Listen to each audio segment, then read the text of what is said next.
Imagine going on a road trip. You want to be spontaneous, have some fun. You're laughing and singing with your friends. You drive for a few miles. Then you come to a crossroad and wonder which way to turn because you didn't bring a map. Nor did you plan your accommodations, fuel stops, food breaks, or attraction spots. How completely lost would you be? Without planning, you are bound to run into more hurdles and longer detours. Planning is an essential part of almost every short-term task, long-term project, or future endeavor. Post-secondary education is the bridge between where you are now and where you will be in the real world. The decisions you make in the final years of high school will play an immense role in your readiness, excitement, and success throughout post-secondary school. Don't you think you ought to invest some time in planning it effectively? A crucial step when planning and decision-making is understanding who you are in order to determine who you want to become and plan where you want to go. While there are many ways to answer this question, there are three main areas we will focus on to define who you are. They are your interests, your values, and your strengths. The next step in the process is discovering your options. This is your post-secondary education levels, such as a diploma, a certificate, or a degree, your field of study, such as education, arts, or music, and your post-secondary specialization, such as philosophy, accounting, or physiology. Are you interested in art design, business, or sciences? I give you a general overview of some of the most common fields to help students explore each field of study, touching upon a description of the field, specializations in the field, career options, and even some key strengths a candidate would need when studying the field.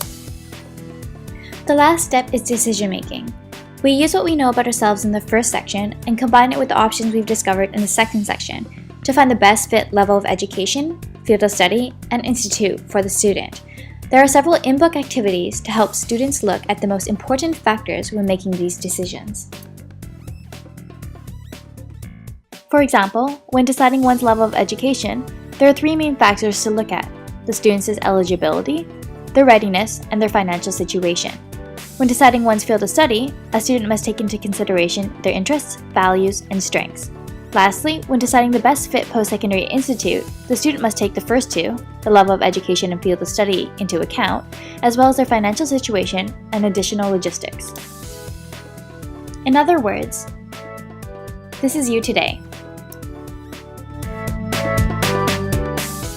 And after knowing who you are and the options you have, you'll be able to decide two things: the level of education and field of study that best suits you. And these two things will be the main deciding factors of which institute to apply for.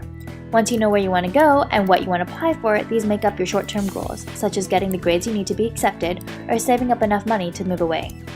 Finally, all of your short-term goals bring you to your one long-term end goal, what we've been working on to solve for the entire book. In other words, I want to go to X institute to study Y field.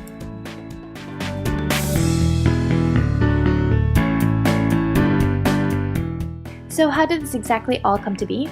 Well, after coming up with this idea, plus many sleepless nights, and 10 months later, I finished writing Planning and Decision Making for Students.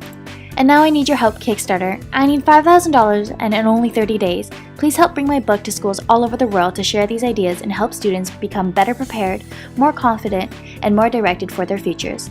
Check out the rewards, spread the word, and look forward to updates. Thank you so much.